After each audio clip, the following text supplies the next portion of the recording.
How can I force up the appreciation of your property? That's the topic we'll be discussing in this video, and ensure to stay tuned to the end of the video, because towards the end we'll be discussing tips that you still need to put in place irrespective of whatever approach you plan to use. All right, let's dive right in. What exactly do we mean by forcing the appreciation of a property? So let me break it down like this. Imagine when you buy a property, we know that usually, if all things are equal, a property is meant to appreciate in value over time. But before we start seeing substantial growth in the property, we might have to wait probably 5 years or more. And a lot could happen in 5 years, I know, even the world could come to an end.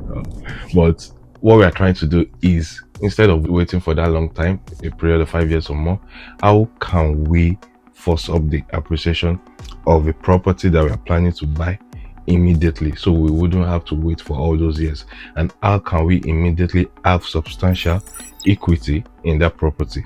And that's, in a whole nutshell, what forcing appreciation of a property means. All right, so it's important for us to know that when we are looking at properties that we could actually force up the value, we must be working with the right canvas. And what I mean by that is, you don't want to be looking for properties that are already all done up and they are looking great in pristine condition, and you feel you'll be able to add some value. There's little or nothing you could do to that. Instead, we are interested in properties that are run down, properties that an average person will look at once and wouldn't want to come back to. Those are our target type of properties. The more run down the properties are, the more the probability of you adding value to that property, and the more value you could actually get from that property.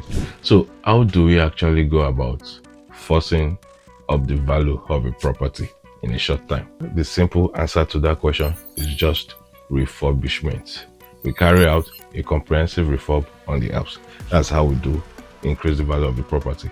But usually we are used to probably just putting in a brand new kitchen or a brand new bathroom, changing the carpet or the flooring, and repainting the walls and all that. Well, that definitely increases the value of the property, but we are going to take it a step further today and look at more ways or other options, greater options of how we can actually add more value to the property. So today we'll be looking at 3 other ways that we can add more value to our property.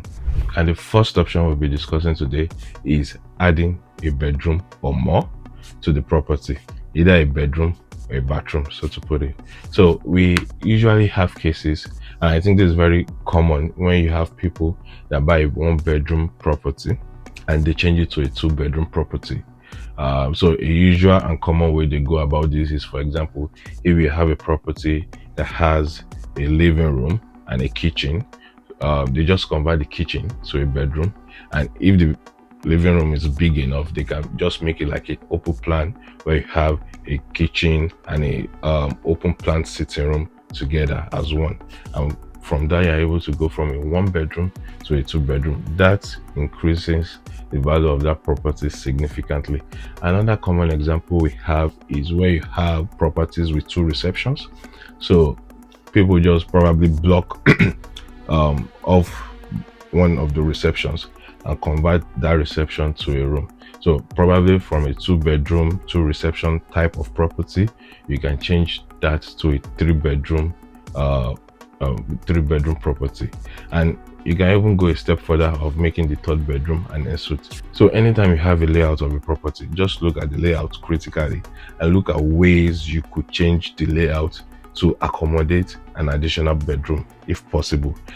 Mind you, I'm not saying you should cramp everything up just because you are trying to fit in a bedroom, because that wouldn't be fair to anybody. As much as you are doing in business and as much as you're investing, always also look at physically that, would I be able to stay here myself if I change the layout, and would the space be good enough for me to actually stay? So put all those things into consideration while making these changes. The second option we'll be looking at today is loft conversion. Now you'll be amazed at the opportunities that exist with loft. I could recall one of a property I was doing sometimes back, I didn't even know like there was a loft, so I just noticed there was a drop down ladder. And by the time I ascended and entered the loft, I was amazed. The property had two sections in the loft, one that could be like a bedroom, and another section that probably the previous owner was using as a workshop. And that was so much space that was not just utilized. Now, you as a property investor, you're always looking at or looking for opportunities of how you could add value to property. So if your property has a loft and the loft is spacious enough and there's way of easy access to the loft, meaning there's probably a way you could add a staircase. If there's no staircase, you could add a staircase where it's easily accessible to anyone that enters the property, then why not? Loft conversion greatly increases the value of property. So that's one you should always consider, especially when you go for viewings. Check if you can access the loft, see how spacious it is, see if it could be probably turned to an additional room. So the third approach we'll be looking at today are extensions. Now you can easily do depending on the space you have within your property.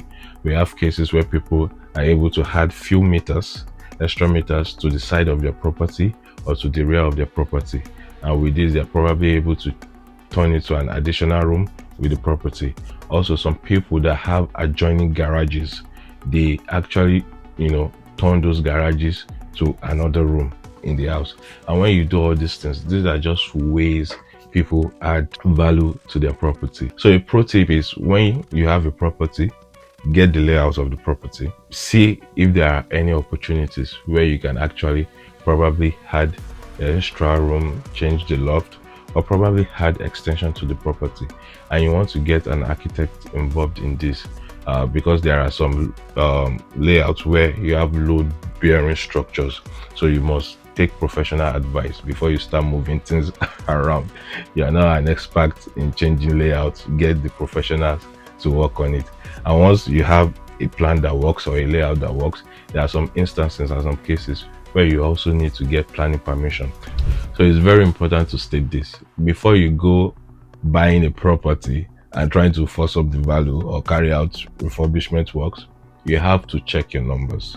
So for instance, if you're buying a property that is run down, and let's say you want to change it from a 2-bedroom to a 3-bedroom property, check similar 3-bedroom properties in the area.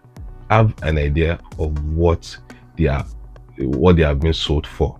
Have an idea of those figures and try to work back from those done up values. Try to work back to your purchase cost. So for example, let's say I'm purchasing a 50k, and based on my estimates, I've estimated that all the works I want to do would be about 20 or let's say 30k. That's 80k in total. So with a cost of 80k and the done up value, would I be making enough profit or enough margin? Those are the things you have to consider, so that at the end of the day you wouldn't waste your time and you wouldn't waste your money. So I hope that was helpful, and if you did like the content, subscribe and hit that like button so that you can keep getting content like this. Catch you in the next one.